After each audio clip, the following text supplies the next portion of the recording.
საჯარო მოხელებთან დაკავშირებით მე პროკავშირ ლაბორს წარმოადგენდა საჯარო მოხელებთან დაკავშირებით მინდა ვთქვა რომ რაც შეეხება სამართლებრივ დავებს ეს არის მნიშვნელოვანი არ არის ეს ერთადერთი ბრძოლის მექანიზმი ეს არის ერთ-ერთი მნიშვნელოვანი წარმოუდგენელია ეხა ამ პირობებში როდესაც ჩემი შეფასებით პოლიტიკური ნიშნით გაათავისუფლეს ეს ადამიანები რაღაც გარკვეული სახის სამართალი იპოვოთ თუმცა ეს არის ერთ-ერთი მიმართულება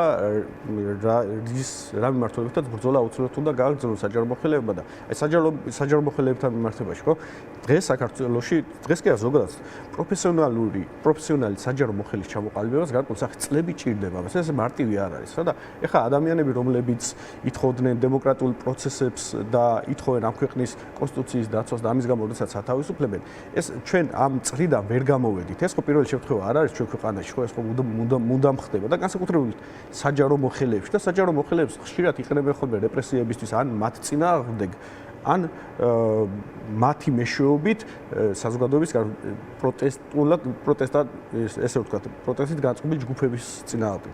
საჯარო მოხელეებს განსაკუთრებული მხარდაჭერა და სოლიდარობა, იმიტომ რომ მათ გარეშე სახელმწიფოს მშენებლობა, სახელმწიფოს სტრუქტურის მშენებლობა წარმოუდგენელია. ეს ახლა შეგვიძლია კიდევ უფრო მკაფიოდ ვთქვათ, იმიტომ რომ შეიძლება მაყურებელს შორის იყოს ადამიანი, რომელიც ფიქრობს, რომ არ არის განსაკუთრებული პრობლემა. თუ კი მაგალითად საჯარო მოხელეებს, რომლებსაც აქვთ განსხვავებული პოლიტიკური მოსაზრება, გაათავისუფლებენ მათ სამსახურებიდან. რაღაცნაირად აი როგორც მე გისაუბრობდა, მაინც და მაინც უნდა იყო მომხრე ქართული ოცნების და აბა საჯარო აი კახა კალაძის განცხადებაც მახსენდება, მთელი დღე მერიის რაღაც პროექტებს მიწონებდა და შემდეგ აქციაზე გამოდიოდნენ. ხო, ნახეთ. უბედურება. ეს ხომ მოდი ვიყოთ გულწრფელები. ეს დღევანდელი ხელისუფლება, მხოლოდ დღევანდელი ხელისუფლება ასე არ აკეთებს, ხო? რაც ხდებოდა ამ ქვეყანაში, ესე ხდება და ესე ჩამოყალიბდა რა. უბრალოდ ძალიან მახარებს ერთი ფაქტი, რომ საჯარო მოხელებმა ამხელა ორგანიზებული პროტესტი და პროკავშირის ჩამოყალიბებას სცადეს და მე ძალიან მახარებს. მე პირადად არ ვარ საჯარო მოხელე, მე პროკავშირ ლაბორს ხელმძღვანელობ. ჩვენ ყავს სხვადასხვა სამუშაო სივრცეებში დასაქმებული წევრები. მაგალითად, გუშინ ახლა განხორციელდა პროკავშირ ლაბორზე დევნა ფაქტობრივად, იმიტომ რომ ფინანსური პოლიცია შემოვიდა 7 საათის განმავლობაში. შხრეკდნენ 4 ობიექტზე, ეს იყო ჩემი სახლი, ჩვენი ოფისი, ახალი ოფისი, ძველი ოფისი და ხუალინგის დარბაზის შენობა, სადაც ჩვენ ყრილობა ჩავატარეთ, ხო? აი როგორ აღიქვამთ თქვენ ამას რა ეს არის მცდელობა, დაშინების მცდელობა, სადაც შიშის დამკვიდრების და გარკვეული სახის მესიჯი გაგზავნილი, მათ შორის საჯარო მოსამსახურეთა პროკავშირისთვის, ახალი პროკავშირის, მათ შორის სხვა 10 დამოუკიდებელი პროკავშირის, რომელიც კახი მახსენდა, ხო? ქვეყანაში რა ხდება, აი რომ დავაკვირდეთ. ქვეყანაში არის მძიმე პოლიტიკური მდგომარეობა, ეს არაერთხელ მithქვავს რა. და ამ მძიმე პოლიტიკურ მდგომარეობას აუცილებლად ძალიან მალე ვერ გაუძლებს ეს ქვეყანა ამხელა წნევს. აუცილებლად ძალიან მალე მოყვება სოციალური პრობლემები. ძალიან მალე იქნება და როდესაც ეს სოციალური პრობლემები მოყვება, დასაქმებულთა ჯგუფებში იქნება უდიდესი პროტესტი.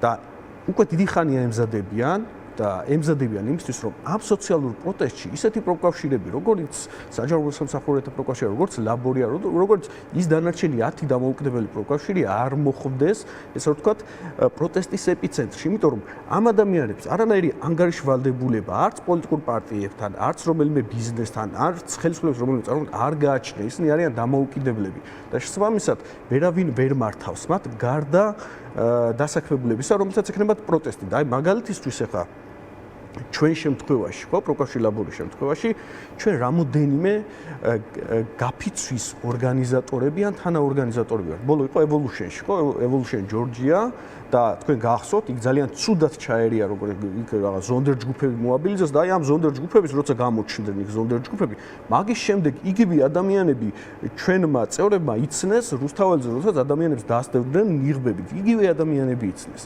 და წარმოიდგინეთ როგორ კოლაბორაციაში არის, როგორ თანამშრომლობენ და უფრო მეტიც რა, ჩვენ გაუძლებდით და გავუძლებთ კიდევაც ბიზნესის ეწოლას, ეს არანაირი პრობლემა არ ჩვენ ვიბრძვია და ვბრძოლობთ ამის წინააღმდეგ, უამრავი გაფიცვა მოგვიგია, ხელფასები გაგვიზრდია, ხო, სოციალურ შრომათა უფლებებისთვის და მაგრამ როდესაც ამ პროცესში ერთვება თვითონ პროკავშირი საუბარი მაქვს საქართველოს პროფესიული კავშირების გაერთიანების თავმჯდომარეზე, მე ვსაუბრობ თავმჯდომარეზე, ირაკლი პეტრიაშვილზე და მის მოადგილეებს და არა ეს დარგობრივ ორგანიზაციებს, რომელთა მათგანი ძალიან ბევრი ღირსეულად ასრულებენ თავის დაგესრებულ მოვალეობას. მაგალითად, ჩვენთან რატომ შემოვიდნენ შემოწმებაზე? აი ეხლა რატომ შემოვიდნენ შემოწმებაზე? რავი, რა უნდა ნახონ, რა უნდა წაიღონ, რა უნდა გააკეთონ ეხლა ისეთი, რა უნდა დაგვაბრალონ, მაგრამ მზად ვართ ამისთვის, როდესაც ეს გადაწყვეტილება მივიღეთ, ჩვენ ამისთვის მზად ვიყავით, მაგრამ დაჩი ბერაია არის ირაკლი პეტრიაშვილის ერთ-ერთი მოადგილის ლავრენტი ალანიას ნათესავი და ზუსტად დაჩი ბერაია რატომ არ ურეგისტრირებენ საჯარო მოხელეებს პროფკავშირს? რატომ? იმიტომ რომ ზუსტად ის პერიოდია, როცა დაჩი ბერაია იყო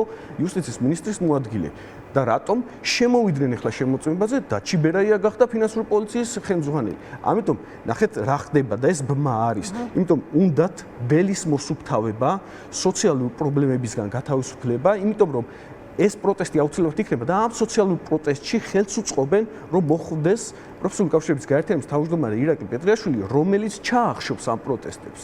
და აი ამას ვხედავთ ჩვენ ყველა და აი ერთ რაღაცას დავამატებ, მინდა აუცილებლად თქვა, რომ მნიშვნელობა არ აქვს რა. საჯარო მოხელე იქნება, კურიერი იქნება, რომელიმე ქარხნის მუშა იქნება. ჩვენ ერთად ხშირად შემჭიდროება და ერთმანეთის აზრების გაზიარება და ესე რომ ვთქვათ, საერთო აზრამდე მისვლა გვიჭირს ხოლმე. მაგრამ როდესაც ამ აზრამდე მივალთ, ძნელია, რომ გარკვეული სახის ვინმე შეეწინააღმდეგოს და ამის ძალიან ბევრი მაგალითია და უფრო მეცაც ვეთქვი რა. საზოგადოება ხშირად ითხოვს ხოლმე შრომელებისგან, საჯარო მოხელეებისგან, კურიერებისგან და ასე შემდეგ გაფიცვას. და ამას რომ ითხოვს, ეს ხანდახან მათ უსამართლოდ ეჩვენებათ რა, ეჩვენებათ უსამართლოდ, იმიტომ რომ როდესაც ჭიათურაში ახლა გაფიცვა, რა მდგომარეობაში არიან და საზოგადოების დიდი ნაწილი ხშირად კომენტარებით შემოიფარგლება ხოლმე. უფრო მეცაც რა, აი თქვენ რომ ისა 41 შემოხაზეთ, ახლა არ არის ესე რა. ჩვენი წევრები არიან სხვადასხვა პოლიტიკური პარტიის წევრები, მაგრამ ერთი მიმართულებით უნდა გავერთიანდეთ და ეს მიმართულება არის საერთო ჯამში ერთი დიდი ძლიერი პროკავშირების შექმნა, რომელიც დასაქმებელ ხელისუფლებას დაიცავს და ამ ქვეყნის დემოკრატიულ პროცესებსაც დაიცავს. კი ბატონო